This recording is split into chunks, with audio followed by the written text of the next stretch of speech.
Welcome back to Unfinished Business. This is the podcast where we have candid conversations about what it really takes to build a business from the ground up, how success gets defined along the way, the lessons it takes to get there, and the work that is really never quite finished. My guest today has founded multiple companies, been COO of a venture-backed tech startup, spent 30 years watching businesses waste a ton of money on marketing that doesn't work, and his life's mission is to fix that. He is the founder of Relationship Martech, and his nemesis is junk mail.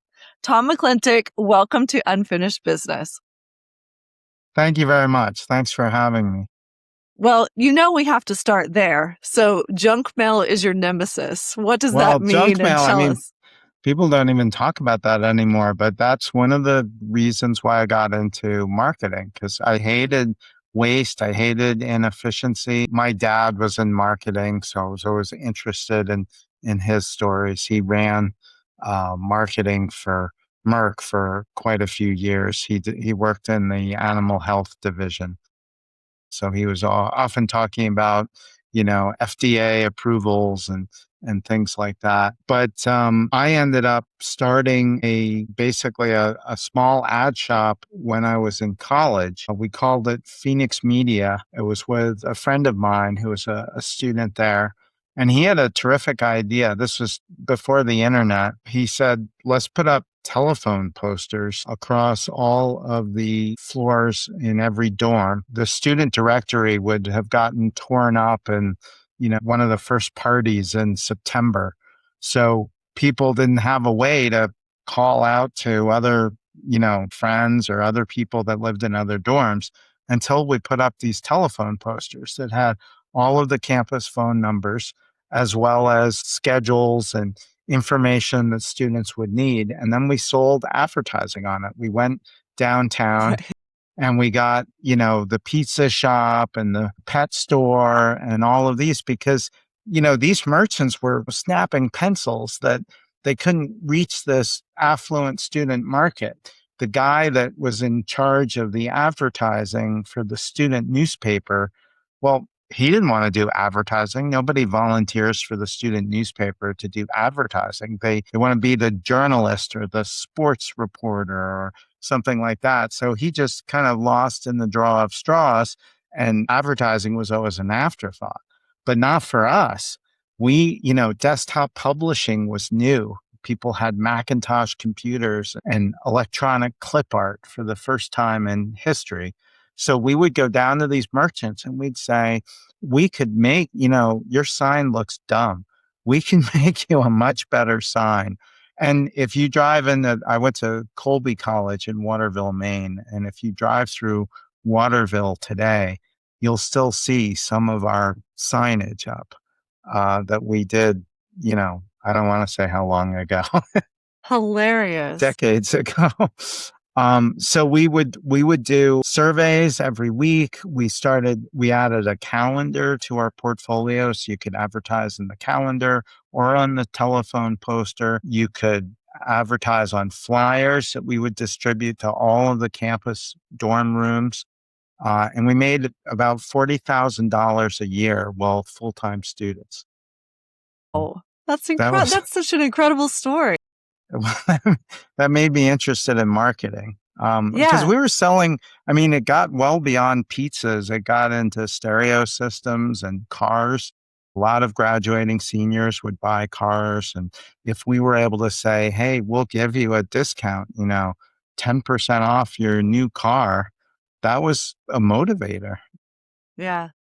Other schools started to talk to us about expanding to their universities in Maine. So we went on several meetings and so forth. But by that time, I was thinking about graduation. What would I do after school?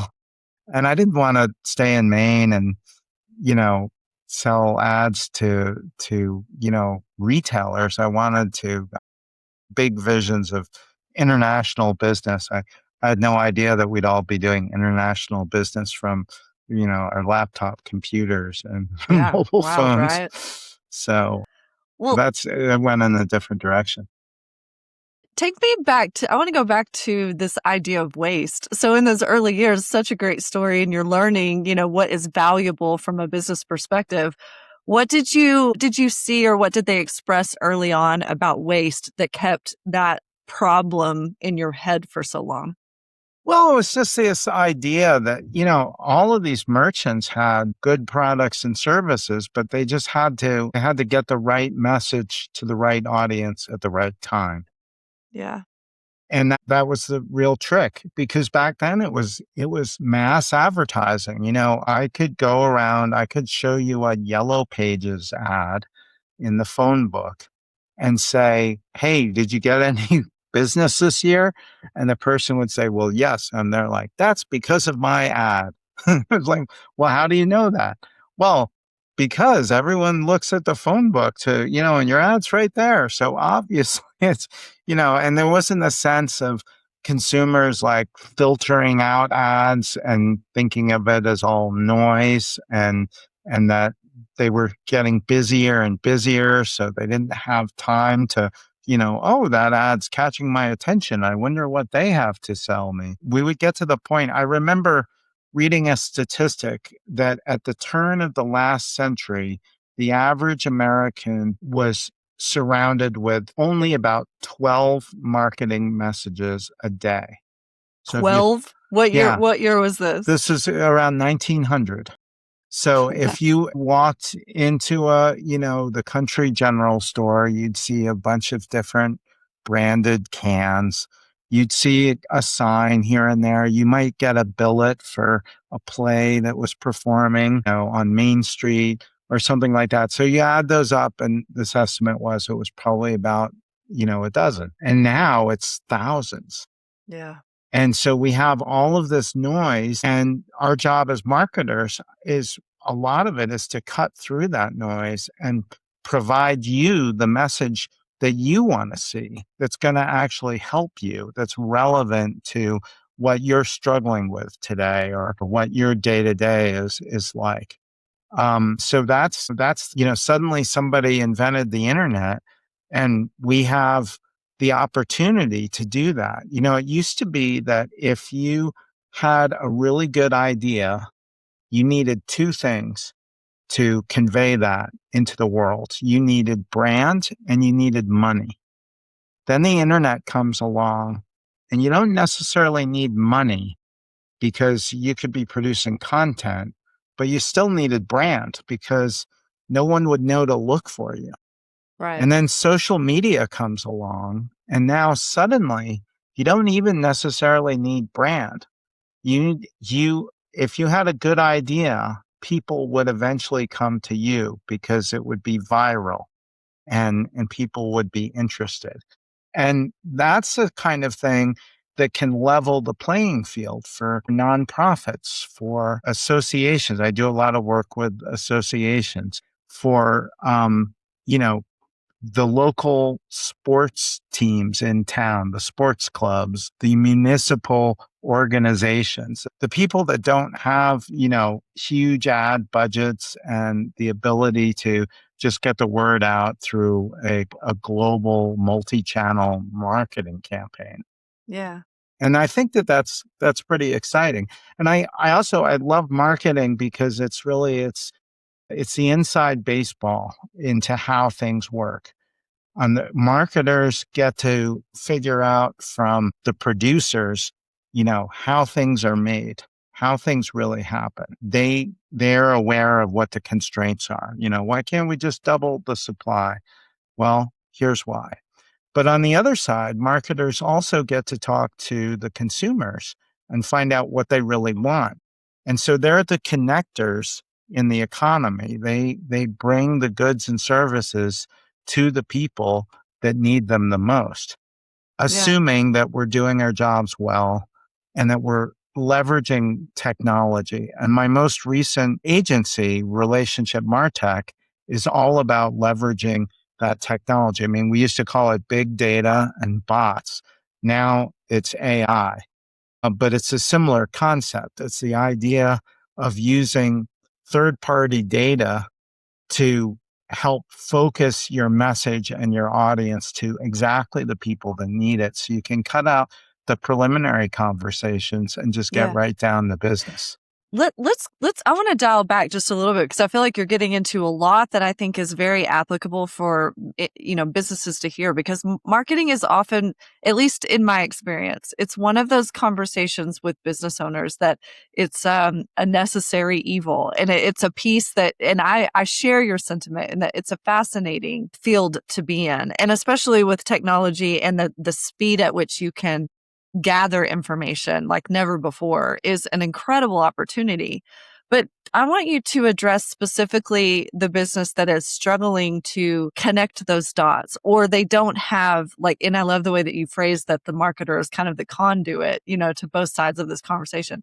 If that person isn't, in place at a business, or, you know, it's a revolving door, they can't seem to find the right fit. What would you want to say about how important this piece is, and where do they get started in learning the vast amount of technology that is at their disposal? Well, it's great to get help if you're uninitiated, and you don't necessarily have to pay for it. There are a lot of people in local networking groups, and there are resource centers. There's the SBA, Small Business Administration organizations. There are a lot of people that are available to help you. You can just go on LinkedIn. You can do searches. You can ask AI. There are lots of different resources out there. I think the key is to set aside time to utilize those. So one of the things I like to do when I sit down with a new entrepreneur, because I love supporting entrepreneurship. I think that that's the backbone of America. I think that's where innovation happens. I think it's so important. And so many people helped me in my career. And I can remember they would sit down and they say, okay, you don't owe me any money, but I want you to take the time to help the next guy, and so on. So it's a sort of a pay it forward basis. But what I learned is that every single business should be spending some time on accounting, on marketing, on strategy, on business development, on production, on sales, on all of the basic aspects. And you need to think about, what is your budget? How much are you putting into your new business? And it's not just money, it's also time, because you could found the whole thing and not spend very much at all if you're willing to put in, 40 hours a week, or maybe more, maybe less. On the other hand, if you don't have that kind of time, maybe because you've got a day job or something, then you can offset the hours you can't put in with money. And you just have to figure out, what your budget is. I mean, I was just talking to someone this morning that had a good idea for a little retail shop. They would get a stall in a local kind of business collective, and then they'd also get the online version of that. And they were trying to figure out whether they would do Etsy or Shopify or how that would work. And what I said is, just make sure that you're putting in time to all of these, these 6, 7, 8 different major facets of your business. So if you say, okay, in his case, he sat down with his wife, they kind of did some dream casting, what could this look like? What's our idea? Why is this special to us? Why is this worth the extra time and effort that this is going to take? And once they answered those questions, they can come up with a budget. They can say, well, I will put in 10 hours a week, or I'm going to put in 20 hours a week, or 2 hours a week, whatever it is. Any number is potentially the right answer. It just kind of depends on what your personal situation is. And once they have that budget, then they have to stick to it. So the budget is not just money, but it's time. So if I say I'm going to spend 3 hours a week just on the marketing, and I don't know, anything about marketing, well, then I can spend that first week's 3 hours. I can say I'm going to spend an hour on Monday, an hour on Tuesday, and an hour on Wednesday. And on Monday, I'm going to go to a networking group and find some marketer that's willing to sit down with me over coffee and see what kind of free advice I can get. And then the next day, on Tuesday, I'm going to do some research online and find out, what are some businesses that are similar to my business that I can piggyback off of in terms of what's worked for them. I can also figure out who my competitors are. Maybe I'd create a document and I would put in some benchmarks, and I would have a wish list of things I'd like for my new business based on that. And then on Wednesday, maybe I want to start working through the wish list. What's the very first thing? Well, I'd like to have a website. Okay.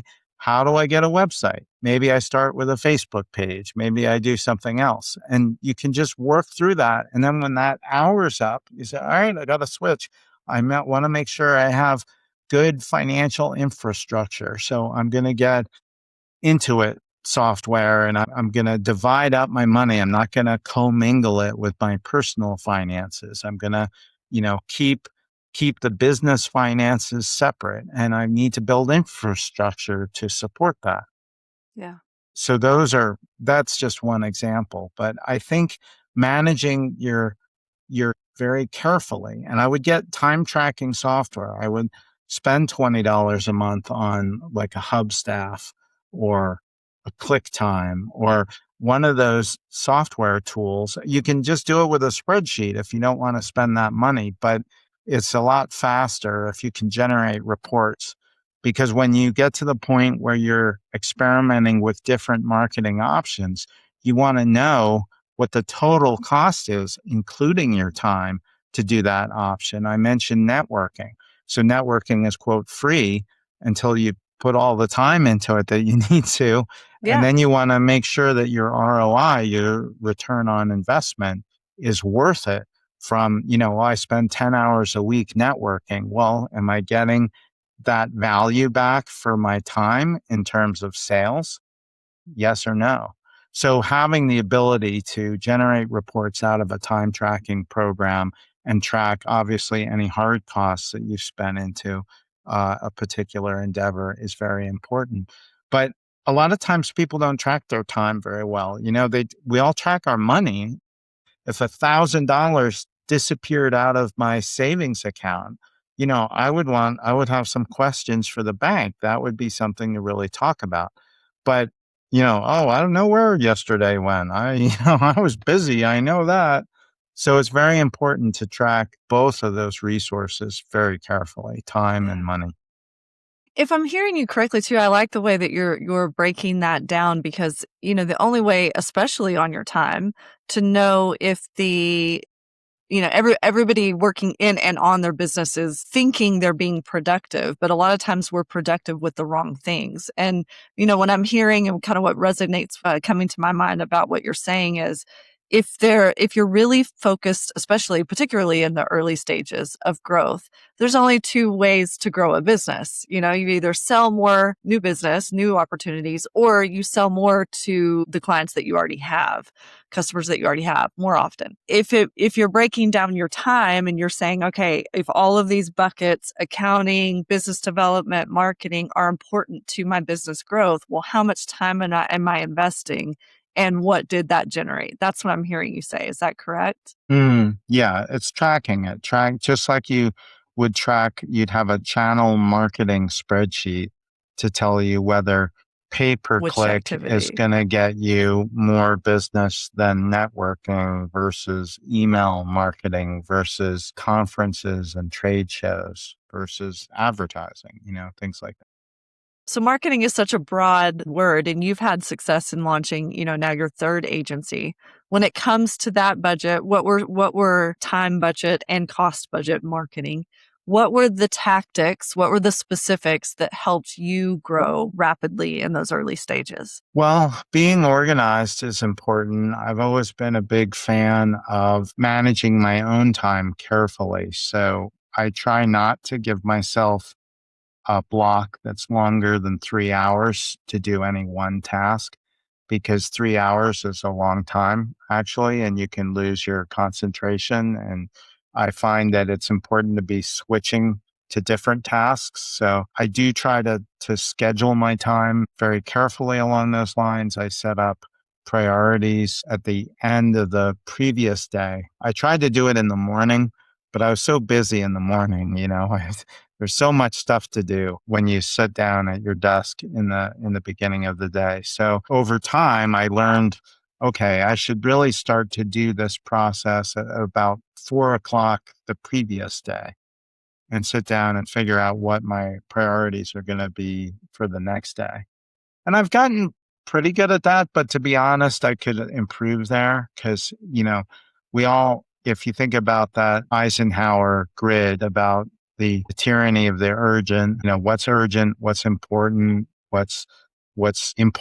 but not urgent, and things like that. It's good to have a sense of that. And even today, I still have a lot to learn on that. I think if I keep going the way I'm going, I think I will have fully mastered relationship martech in about another 400 years, and then I should be good.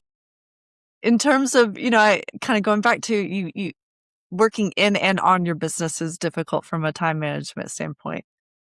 In your opinion, or, what you've seen throughout the years, again, it focused on growth and trying to build to the next step. What are the non-negotiables in the day in terms of business development? Well, I think prioritization is very important because Prioritization of what? of how you're going to spend your time, like what tasks are the most important things to get done. I try to get the hardest thing done by noon every single day.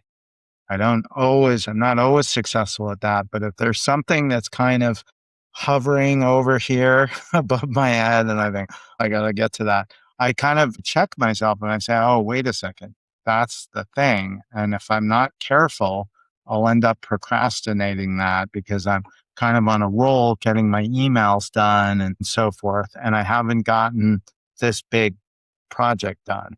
So if I say to myself, gosh, it's already, it's almost noon or it's an afternoon now, I really need to stop what I'm doing, pull up out of the dizzying transactional messaging that happens all the time now with text, email, social media, all of that, and just say, okay, I need to write this contract or I need to get this document off to this client. And if I do that, then I feel a lot better. And that gives me a lot of energy for the rest of for the afternoon. And then hopefully I'll still be able to come back and finish email and so forth. But that's been a lifelong battle, I think. I don't know how successful I can say I am at that. When it comes to building relationship martech, what are the activities related to marketing that are the most prioritized to you? I would say business development is always challenging. I feel like we always need to be trying to work on client work, and we need to set aside time for relationship martech. However, even if we get done with client work, there's still commission sales work to do. There are other things that you can do to increase revenue, and I'm trying to grow this business every year. I've been pretty successful at that, but I'm conscious of the fact that, you know, every day the clock is ticking. I had a business advisor who would constantly remind us, if you just save a minute every single day, you're going to save 6 hours by the end of the year. And Yeah. what could you do in 6 hours? Wouldn't it be nice, Kimberly, if I said, you've got an extra 6 hours right now that you didn't have? And I think it's important to realize that. And from a psychology perspective, it's important also to be able to kind of shut things after you get to a certain point and just say, okay, I've done that where I did that big project. I tried to use all my time efficiently. Let's kind of throttle it back now. Let's plan what the priorities are going to be for the next day, even have some prayer time, figure out, on a spiritual level, what's a good holistic way to kind of get into the evening. And I work here out of an armoire and I shut these armoire doors. And I Yeah, always announce that to my family. I say, I'm shutting the armoire doors. And sometimes it's later than I'd like, but it always feels good to say that and to be yeah, able to move into a time when you're not looking at every minute and thinking, how is this optimized and best utilized right now? I agree. Because it's important to not let the stress get to you. Yeah, I agree. I think, yeah, a lot of business owners face burnout trying to figure out the more challenging aspects of how to grow and how to get to the next level. So I hear that a lot and share that sentiment. Having a breaking point, definitive breaking a point where you step away. And I love that. I love the analogy that you gave of closing the doors because I think it does symbolize like a cutoff. So I Yeah. like that as a tip.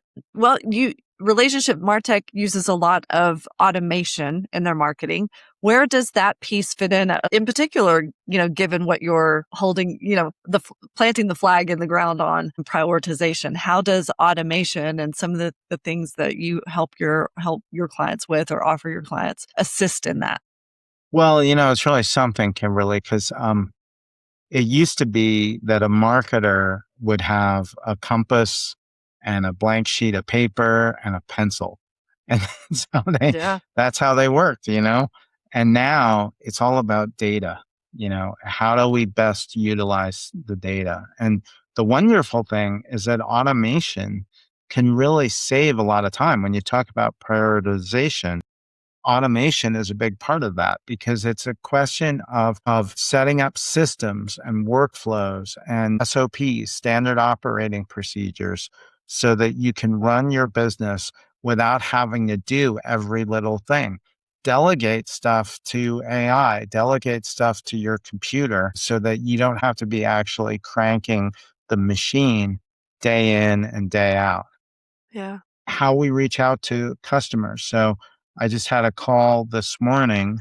I use SendPilot is a LinkedIn software that we can use to reach LinkedIn connections. I have one client that wants me to talk to CFOs because there have been some changes in the FICA laws. And a lot of businesses are paying a lot more in payroll tax than they really need to be. So there's an opportunity where you can, if I'm talking to the right person, we can save them money for every employee that they have. And we can add more money onto that employee's paycheck without costing the business owner a dime. It's really remarkable. It has to do with legislation that happened last year. So, how do we get the message out about that? Well, I think LinkedIn is a good way to do that. But I think it's also important that they get an email.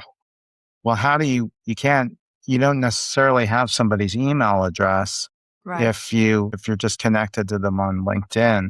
However, there are now databases that we can use to pull in that information and cross-reference it with my LinkedIn contacts so I can get that message out to CFOs of the size companies that we're looking for. Yeah. And that's a huge time saver. I'm going to be able to get those messages out a lot faster than I would have been before this technology came along. I don't know if Absolutely. that's a good example or not. Does I that think that's answer it. your Yeah. question? That's a great example. What is the result of that? I mean, so if you've implemented this solution for this client, what are they experiencing as a result?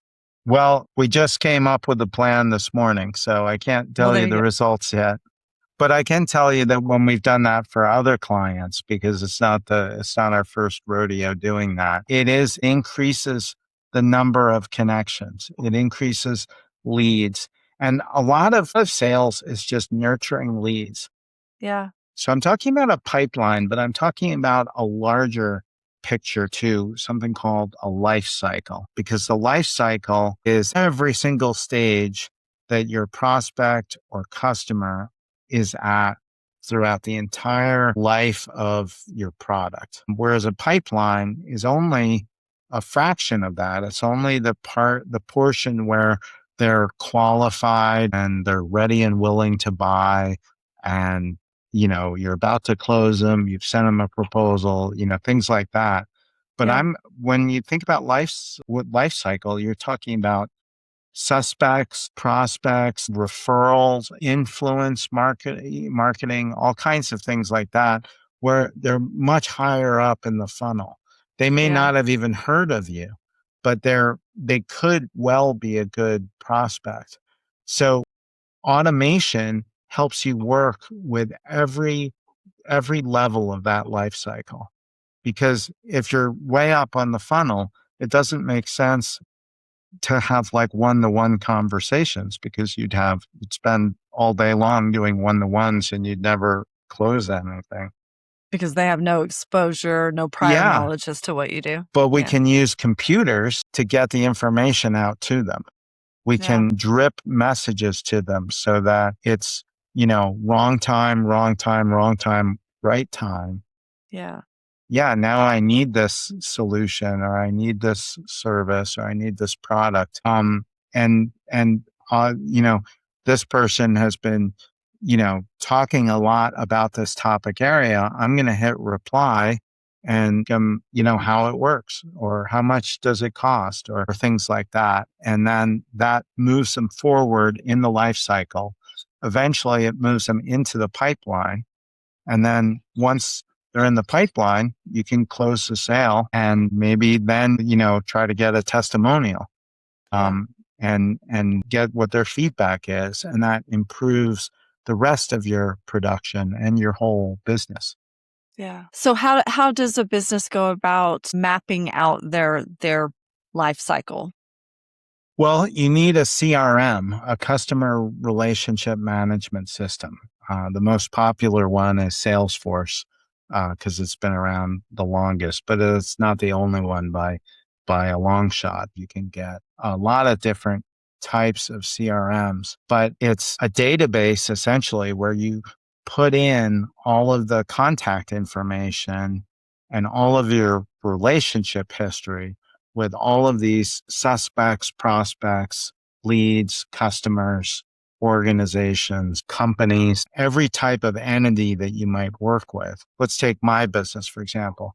If I haven't even heard of relationship MarTech, what are the chances that I'm going to go from a suspect to a prospect? Well, what if I find out that they went to my website? That increases the chances. What if I find out that they opened an email that I sent?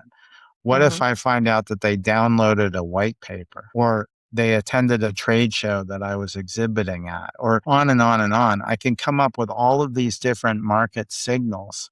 And I can say, you know what? I think if somebody comes to my website twice and downloads a white paper, then they are 20%, 30%, 40% more likely to become a prospect than if they don't do those actions. And now I've set up a formula, and I can say any suspect that does these 2 or 3 actions, I'm going to convert them into the lowest level of prospect.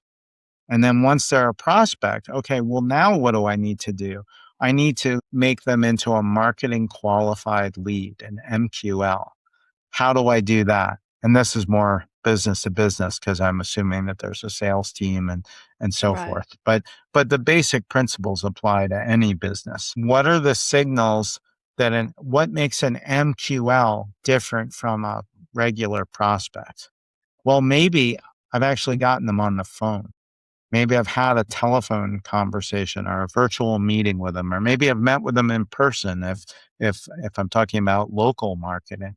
Um, and they've said, yeah, I might be interested. So at that point, maybe they're qualified, and I can hand them off to an actual sales process. At that point, they go into the pipeline. Mhm. Now I've sent them a quotation. I've started negotiating. They're clearly ready and they're willing and able to buy, but is the timing going to be right?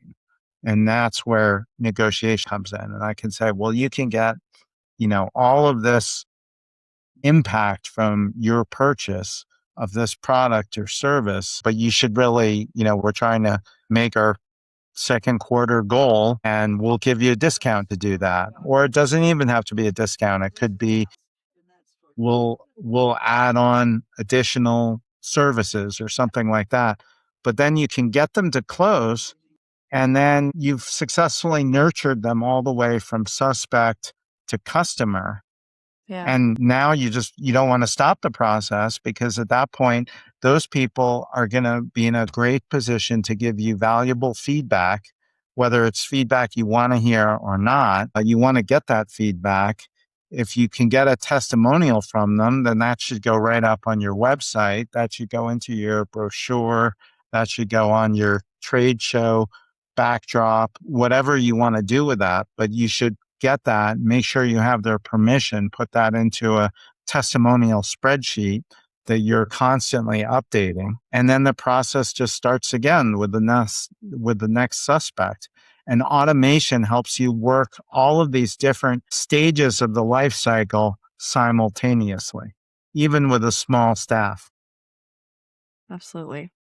Well, given all that you shared and mapping out and creating all these touch points to keep the conversation with a suspect to raving fan, let's say, going, what type of clients get the most out of what you do, as a business with relationship martech? Well, the type of clients I like to work with especially are people who are open to sales and marketing innovation, not just doing it the same old way, but really looking, because there's so much technology every day. New technology comes on the market that helps you get those messages out. And what I like to do is I like to keep up on that. So I know all the CRMs that I listed. I've used all of them, and I know how they work. So figuring out what the next technology is. Maybe it's not a CRM, maybe it's ancillary software that works with the CRM. Maybe it's some other thing that you just need to integrate to, like an event management system or an LMS or something like that. So finding business owners that are open to finding new ways to save money, streamline costs on the operation side, or expand market share and increase their reach to get their message points out to more people that are going to buy their services and products. I think that's very exciting. That's the whole economy working and empowering people, Yeah. whether they have huge budgets and a lot of technical skill or not, because it all comes back to that good idea. If they have a good idea in this day and age, people should be able to find them. Yeah. Well, you make a claim that one call with you can save someone a lot of time. So I'm curious to know what usually happens on that first call with you and your team that might surprise businesses to know. Yeah, I used to have a podcast like this that I called the Marketing GPS Challenge Hour. And I my like that. commitment there was that if anyone came to us with a marketing challenge, we could solve it before the podcast ended. And we always did. There was always some idea that we could come up with. Sometimes they were pretty challenging situations, but we were able to brainstorm enough different ideas and come up with enough different technology solutions that we would make that work. And I can remember back in the day, sometimes we'd do it over a lunch.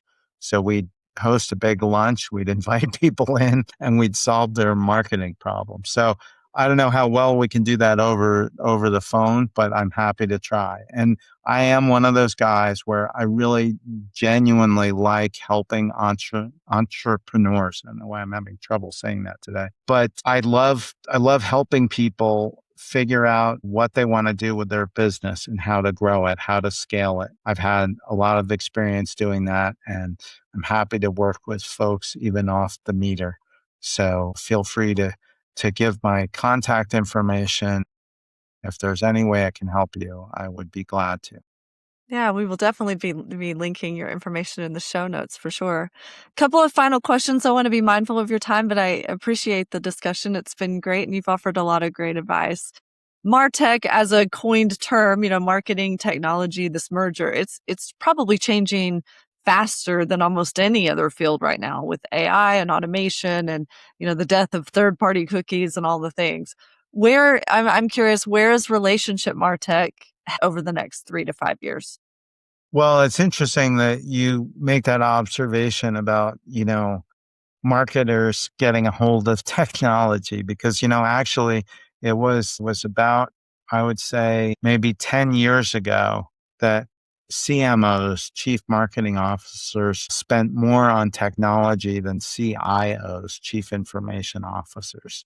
So that was at the same time that we realized that the Fortune 10 companies, the biggest companies in the world, I think 8 of them were all tech companies. The largest hotel chain was Airbnb. The largest car rental company was Uber. These basically guys with computers were really running the world. I think the only one that wasn't in that was Berkshire Hathaway. Hats off to them. But everybody else was basically a database. And that brings about new opportunities for everybody because, again, it's getting that right data to the right audience at the right time. Where does relationship MarTech go from here?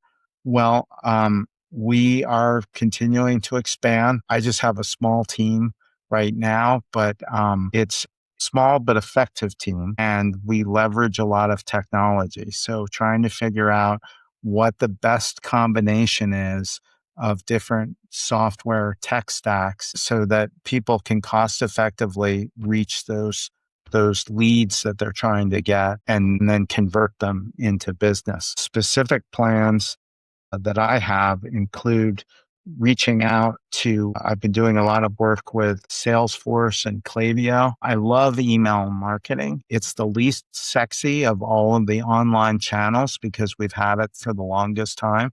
Of all of them, you had email marketing before you had Facebook, before you had mobile, before you had any of those things. But because of that, it's also the most technically advanced.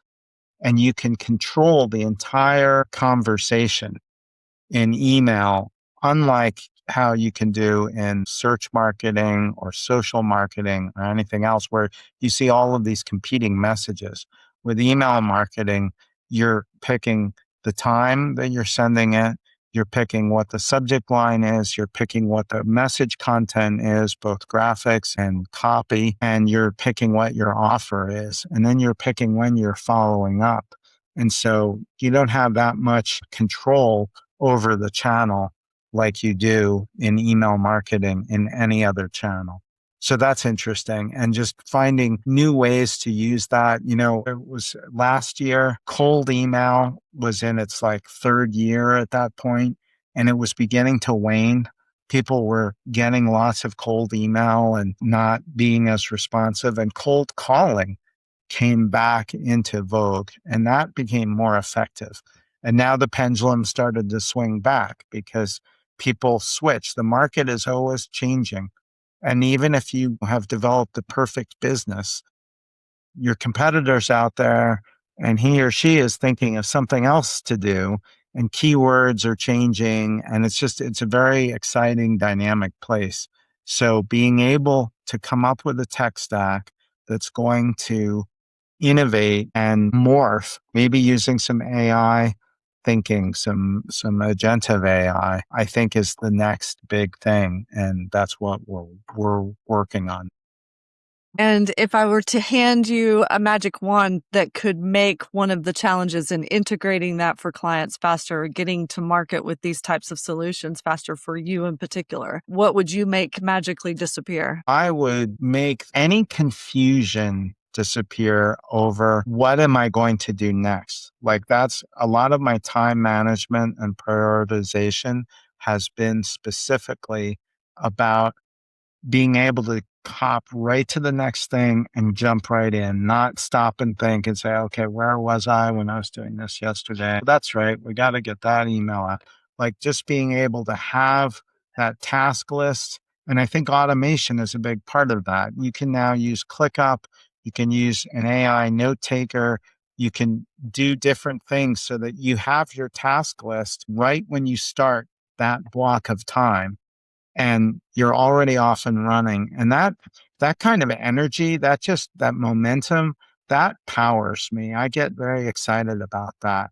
I get really tired at the end of the day and then I shut the armoire door, but I get enthusiastic, exuberant even about what the possibilities are when I'm off and running.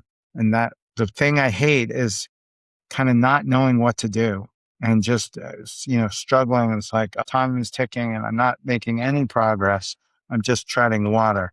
I would use your magic wand to make those times disappear. Yeah, I like that. And then this is of kind of our final question that we ask every guest. And it's kind of a hypothetical scenario. So let's just say that you build Relationship Architect to an unimaginable level, continue to serve clients, working through technical challenges that they face in integrating all of these things. And you fight the good fight in terms of marketing. If you could only leave 3 pieces of advice behind, given all that you have learned and experienced throughout the course of building these businesses, what would you say to a striving entrepreneur who wants to follow in your footsteps? What 3 pieces of advice would you give to them? Well, figure out what your why is. What is it that you're doing? Why are you doing all this? Because you're talking about putting in a huge amount of effort into building your business. And you need to know why you're doing that. Is it for your family? Is it to, uh, help the disenfranchised? Is it to uh, serve a particular group? And you have to keep that in mind at all times because there are going to be hard places where you'll say, I'm not sure this is worth it.